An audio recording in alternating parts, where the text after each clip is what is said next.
Bon, en gros, je fais cette vidéo surtout par rapport à notre dernier sujet. Mais bon, parlons de certains points, de certaines petites choses de la culture japonaise qui ont été idéalisées. Pour moi, c'est un peu trop, elles semblent normalisées. Voyons. Commençons par le plus petit, le moins important, le moins pertinent. Le sujet de la culture zen, le minimalisme japonais qui démontre la sérénité des Japonais. Eh bien, la réalité est qu'il y a très peu de personnes minimalistes au Japon. La culture zen, c'est quelque chose qui n'est plus du tout présent dans le quotidien des Japonais. Et en plus, le Japon est même un pays avec beaucoup d'entasseurs compulsifs, des personnes qui accumulent des choses. Imaginez donc l'un des pays les plus capitalistes du monde, rempli de magasins de produits d'anime, de musique, de cinéma. Ici, on peut pratiquer tous les passe-temps du monde. Si tout le monde était minimaliste, ça ne fonctionnerait pas ainsi. Le capitalisme, justement. Les Japonais, en grande partie, sont très accumulateurs et en plus, ils accumulent parfois dans des espaces très réduits. C'est pour ça qu'il y a justement ceux qui... Enfin, pour une raison. Il y a aussi les gomi-askia. Comme je l'ai déjà dit, il s'agit des accumulateurs d'ordures.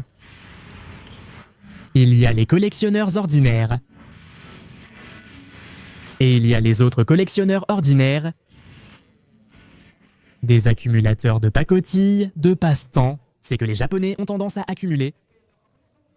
Bien qu'on évoque souvent la culture zen et le minimalisme, je me dis non, CE n'est pas la réalité, CE n'est pas comme ça, les Japonais ne sont pas zen, les Japonais ne sont pas minimalistes, et c'est quelque chose que je veux que vous gardiez à l'esprit. Ensuite, voyons, c'est aussi un petit détail, c'est quelque chose de mineur. Voyons, à propos de CE qu'on dit sur les Japonais et l'honneur, n'est-ce pas? Voyons, chaque fois qu'on parle de problèmes sociaux, de nouvelles ou de choses de ce genre concernant les Japonais, on parle toujours de l'honneur. Parce que l'honneur est brisé, parce qu'on enlève l'honneur et toutes ces choses-là. On mentionne beaucoup cela à propos des Japonais. Mais en réalité, CE n'est pas tant le mot honneur, c'est plutôt, voyons, une sorte d'assimilation. Comme c'est un pays issu de la culture samouraï, où l'honneur était justement important, il ne s'agit pas d'honneur, mais de choses plus simples comme la dignité, ou même moins que la dignité. C'est la réputation. Les Japonais accordent beaucoup d'importance à la réputation, pas à l'honneur. L'honneur, ce mot est déjà un peu excessif, non? Rien qu'en utilisant le mot honneur, en utilisant le terme honorable, c'est comme si tout devenait plus lourd, intense, fort, plus samouraï, non? Et c'est justement un autre aspect. Un autre exemple du grand délire de l'idéalisation de la culture japonaise. Un autre sujet, c'est celui de la nourriture. La nourriture saine, on dit que les Japonais mangent tout sainement. Alors, oui et non. Est-ce que c'est l'un des pays avec la plus longue espérance de vie au monde? Oui. Est-ce que l'alimentation compte? Oui. Mais il faut aussi prendre en compte que les personnes qui ont aujourd'hui plus de 80 ans ne se nourrissent pas de la même façon que ceux qui aujourd'hui ont 30 ans. Parce qu'aujourd'hui, il y a beaucoup plus d'aliments transformés, beaucoup de nourriture instantanée, et les gens mangent beaucoup à l'extérieur, justement parce qu'on peut manger bon et pas cher dehors.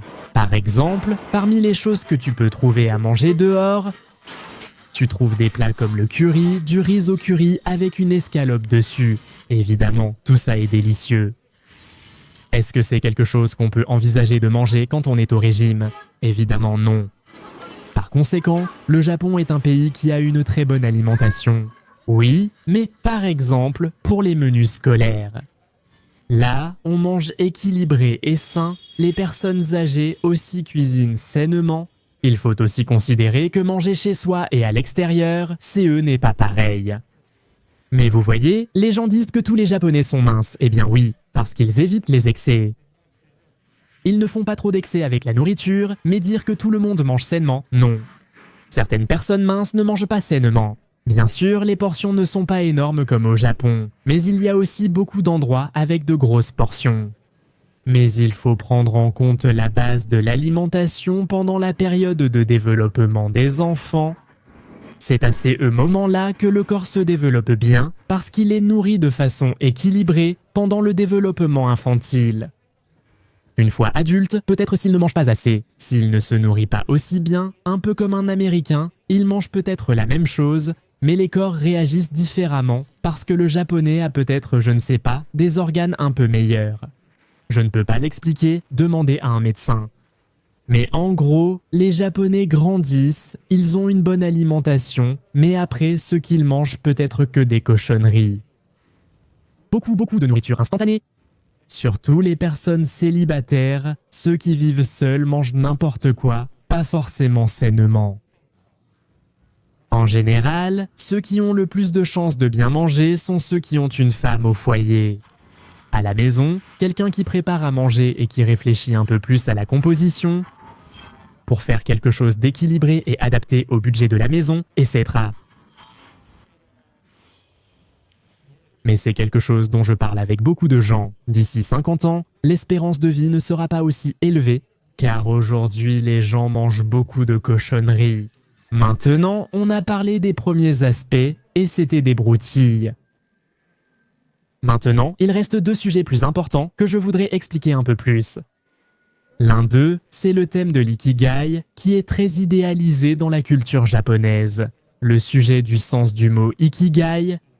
Qu'est-ce que l'ikigai? Ikigai, c'est essentiellement la raison de vivre, qui est la façon la plus simple d'expliquer. CE serait la traduction la plus littérale du mot, la raison d'être. En fait, il y a eu un livre qui parlait du mot ikigai, et c'est l'un des livres qui a été traduit dans le plus de langues dans le monde entier. Un très grand best-seller, un énorme succès, parce que c'est un de ces livres de style développement personnel, des livres positifs, c'est un peu comme lire un livre sur la culture zen. En fait, selon le livre, enfin, je n'ai pas lu le livre, je ne dis pas que le livre est mauvais, mais... En gros, dans le livre, on approfondit le sujet de l'ikigai. L'ikigai est un mot qui résume certaines choses. C'est eux qu'on aime faire ou c'est eux qui est une passion, ajouté à c'est eux qu'on fait bien, comme un talent combiné avec c'est eux dont le monde a besoin, ce qui serait comme une mission, et pour laquelle on peut te payer, c'est-à-dire une profession pour laquelle on peut te payer, pas forcément que c'est eux soit quelque chose de rémunéré, mais bon, en gros, c'est eux serait de réunir passion, talent, objectif et profession. En réalité, ikigai est un mot courant et ordinaire, mais il n'est pas si fréquemment utilisé. Mais jamais on ne... CE n'est pas un mot que les gens analysent en profondeur, forcément. Comme il existe ikigai, il y a aussi yarigai. Par exemple, yarigai, ma femme a souvent changé de travail CES dernières années, quittant certains emplois faute de yarigai. C'est-à-dire... Elle ne voyait pas de motivation ou ne se sentait pas passionnée par le travail. En gros, elle n'était pas motivée. Par exemple, mes beaux-parents avaient un petit chien qui est décédé. Ma femme disait que, par exemple, avoir un animal de compagnie lui donnait un ikigai. Parce que l'ikigai résume essentiellement une raison de vivre, quelque chose pour laquelle continuer d'avancer. Disons, par exemple, pour beaucoup, un ikigai peut être d'avoir, pour de nombreux japonais âgés, un ikigai c'est une récolte. Mais en fait, l'ikigai est beaucoup plus utilisé pour les personnes âgées, parce qu'une personne un peu plus jeune, par exemple, a de jeunes enfants et a un ikigai. Comme si c'était déjà assez normalisé, naturel. C'est une raison de vivre, eux sont les enfants ou le partenaire, ou justement être utile à la société par le travail, disons. Une raison de vivre, c'est simplement ça. Et le fait est qu'on peut beaucoup approfondir ces concepts. Et le fait est que justement, si l'on parle avec un japonais, personne ne va parler en profondeur de CE qu'est l'ikigai, n'est-ce pas? Mais bon, justement pour une personne âgée, une récolte est un ikigai.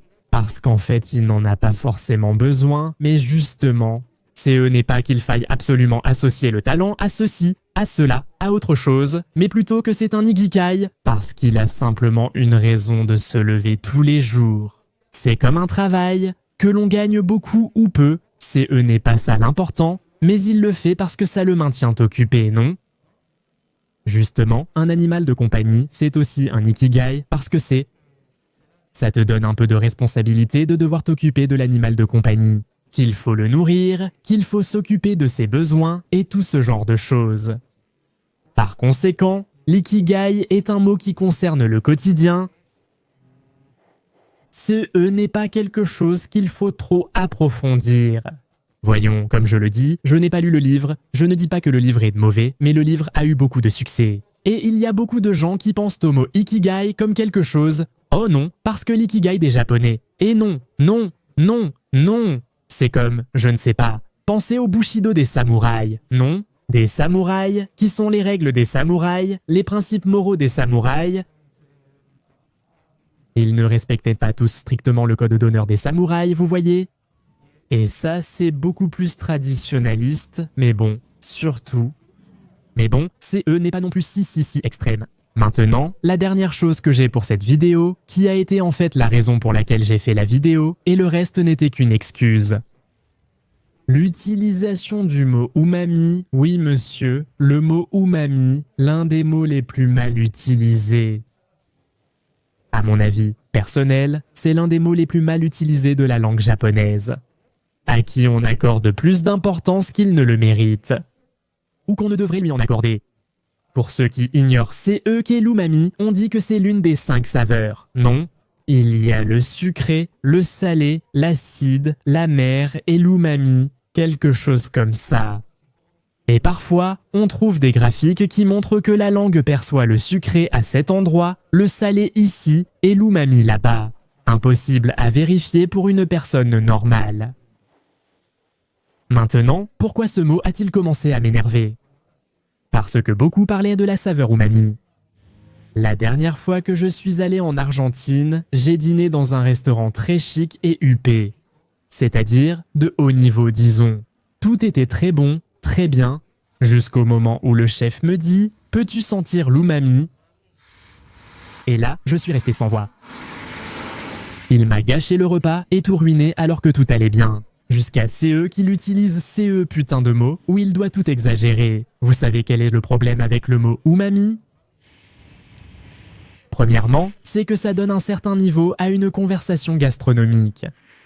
Voyons, c'est comme dire, parce que ce vin a du corps, et celui qui ne connaît rien au vin demande, mais qu'est-ce que ça veut dire avoir du corps? Et bien sûr, toi, quand tu manges quelque chose, tu dis, c'est très bon. L'umami, bien sûr, et toi, tu ne peux pas dire, qu'est-ce que l'umami? Parce que, bien sûr, tu passes pour un idiot lors d'un dîner raffiné, tu dois savoir comment tu ne ressens pas l'umami. Quel ignorant, c'est eux garçon à un palais d'enfant de 10 ans. Ça, c'en est une. L'autre, c'est que, voyons, l'umami se résume essentiellement à « Attends, je vais le lire textuellement parce que CE sera mieux ainsi ». Mais il est dit que l'umami est une saveur profonde, ronde et persistante qui rehausse les autres saveurs. Nous le percevons lorsque nous mangeons des aliments riches en glutamate, en inosinate ou guanylate,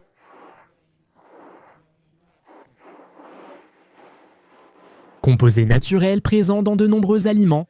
Par exemple, tomates, fromage affiné, sauce soja, miso, bouillon d'ashi, champignons, shiitake, viande séchée, fruits de mer, algues. Mais voyons, d'abord, quand le terme umami a-t-il été inventé?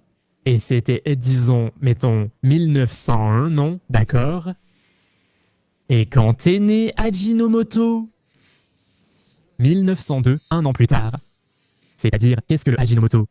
Je lui ai déjà demandé lors d'une conversation à ma femme, qu'est-ce que l'umami?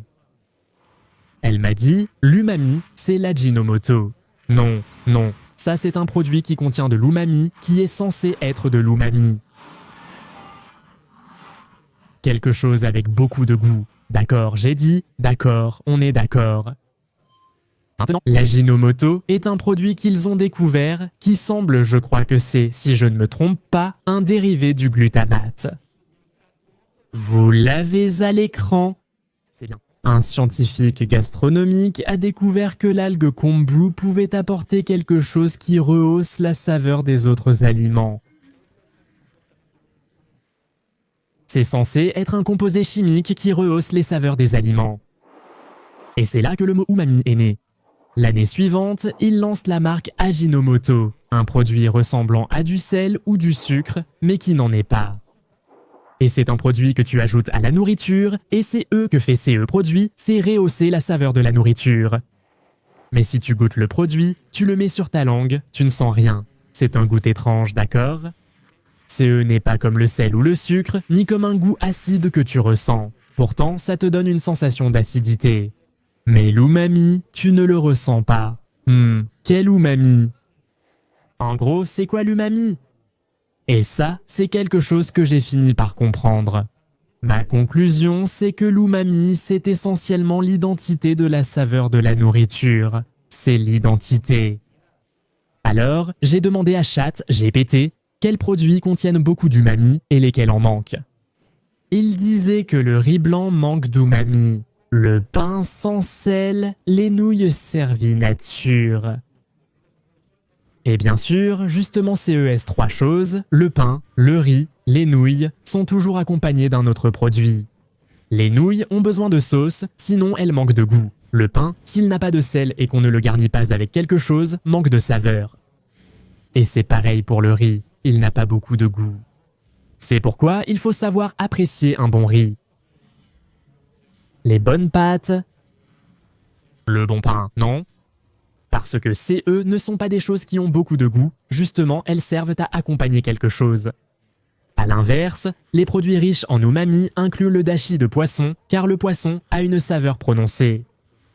Ou la tomate, car la tomate a une saveur très marquée. C'est pour cela qu'on l'utilise dans les sauces, tellement n'est-ce pas? En gros, un produit qui a beaucoup d'umami, c'est quelque chose qui a beaucoup de goût. Par exemple, je suis allé en Italie. J'ai goûté de la viande là-bas et j'ai senti que la viande n'avait pas de goût, c'est-à-dire qu'elle manquait d'umami. Parce que, même si tu mets du sel sur cette viande, tout ce que tu vas faire, c'est la rendre plus salée. Maintenant, une bonne viande, c'est quand elle a le goût de la viande. Mais je ne sais pas si tu comprends CE que j'explique, tu comprends, Jordi? Plus ou moins. Qu'est-ce que tu ne comprends pas? Le problème, c'est que pour moi, c'est comme le sel 2.0, mais sans le goût qui met en valeur les saveurs. Elle est très bonne celle-là, sel 2.0, parce que justement, le sel sert à rehausser la saveur, non? Mais si tu en mets trop, ça devient salé, c'est trop salé. En revanche, l'umami, c'est pas. Voyons, il existe l'Ajinomoto et des produits qui permettent de rehausser un peu plus le goût, non? Je ne sais pas vraiment à quoi ressemblerait un produit avec trop d'Ajinomoto, non? Non, parce que la saveur de quelque chose doit avoir une limite, sinon c'est l'infini de la saveur. La saveur infinie. Et bien sûr, pour ça je prends un fruit qui a peu de goût, j'ajoute de l'Ajinomoto, et maintenant le fruit aura du goût. Non, CE n'est pas comme ça non plus. Regardez, par exemple, nous avons de l'orange, du kiwi et du citron. Désolé de ne pas avoir les fruits frais, mais ça revient au même. Les trois peuvent être sucrés et acides. Mais comment fait-on pour savoir ou comment peut-on différencier lequel est lequel? Lequel est l'orange? Lequel est le kiwi? Lequel est le citron? Justement, l'identité de la saveur, l'umami, c'est ça, l'identité de la saveur. Cette orange peut avoir peu de goût et être très acide, ou bien avoir plus d'umami, c'est-à-dire avoir une saveur d'orange bien marquée, et pas forcément purement acide. C'est pareil avec n'importe quel autre fruit, avec n'importe quel autre aliment, avec n'importe quel produit, l'umami, c'est ça, l'identité du goût. Maintenant, les Japonais utilisent le mot umami comme ikigai, disons oui, le mot umami est utilisé, mais en gros, les Japonais le disent oui. On ressent l'umami de maintenant, parce que justement, l'umami, c'est dire que quelque chose procure vraiment une bonne sensation. Le goût d'un produit, non? Maintenant, quand un chef étranger te demande « Peux-tu sentir l'umami ?» Quel est le goût de l'umami, mon ami? Quand un aliment est umami, sa saveur est très prononcée. Justement, voyons, par exemple, un fromage Roquefort a beaucoup d'umami parce qu'il a un goût de fromage très prononcé. Maintenant, un fromage diététique manque d'umami, non pas parce qu'il a moins de sel, mais parce qu'il a moins de goût de fromage. C'est la comparaison entre quelque chose avec ou sans umami. Voyons, les scientifiques sauront si ça a du sens que CE soit une saveur de plus que la langue perçoit, en plus de l'acide, du sucré, de l'amer, du salé, non? Mais en général, pour moi c'était simplement une grande idéalisation. Un terme très idéalisé du sujet de la gastronomie japonaise. Écoute, je ne dis pas que ça ne le mérite pas, au contraire. La gastronomie japonaise mérite sa renommée car elle est très riche à tous les niveaux et à tout pour elle. Mais c'est truc, jusqu'à... J'ai demandé à ChatGPT si le mot umami est souvent utilisé pour rehausser une conversation gastronomique. Et la réponse a été oui, en gros. De la même manière, le mot ikigai est beaucoup idéalisé. Le sujet de ces mots, le sens de la vie, et oui, je disais que oui, ça idéalise. Ceux qui s'y connaissent en gastronomie diront évidemment « Ah, mais ce gars-là ne sait rien, il dit ce qu'il veut. » Juste parce qu'il a parlé avec ChatGPT, n'importe quoi. D'accord, je ne veux pas non plus nuire à la carrière gastronomique de quelqu'un, mais s'il vous plaît, arrêtez d'utiliser le mot umami n'importe comment. Au chef, s'il vous plaît, umami signifie simplement quelque chose dont les saveurs sont accentuées. Certains diront, toute une vidéo juste pour expliquer ce truc stupide. Vous savez, c'est eux qui se passent? J'ai eu cette conversation avec des amis. En fait, on se demandait toujours, c'est quoi l'umami? Tout le temps avec un autre ami qui s'y connaît en Japon et tout ça. On parlait de l'umami. Au final, aucune conclusion n'en était tirée. C'est une saveur rehaussée, on savait que ça venait de l'Ajinomoto. Je connais l'Ajinomoto depuis l'enfance, car ma mère en utilisait. Elle disait que ça faisait ressortir la saveur. Ça amplifie juste la saveur. Maintenant, je devrais faire un test à la maison en utilisant un produit. En y ajoutant beaucoup d'Ajinomoto, en mettant trop d'Ajinomoto, et le même produit sans Ajinomoto. Voyons quelle différence il y aura. Malgré tout, je ne vois pas le sens. Cette idée que c'est un goût différent que le palais, que la langue perçoit. Une saveur de plus. C'est comme le 6e sens, ou pire, c'est comme le 7e sens des chevaliers du zodiaque, les gars. Qui ne ressent pas le cosmos, comment ça, ils ne le ressentent pas? Salut à toi, ta famille, ton animal et l'enfoiré de voisin.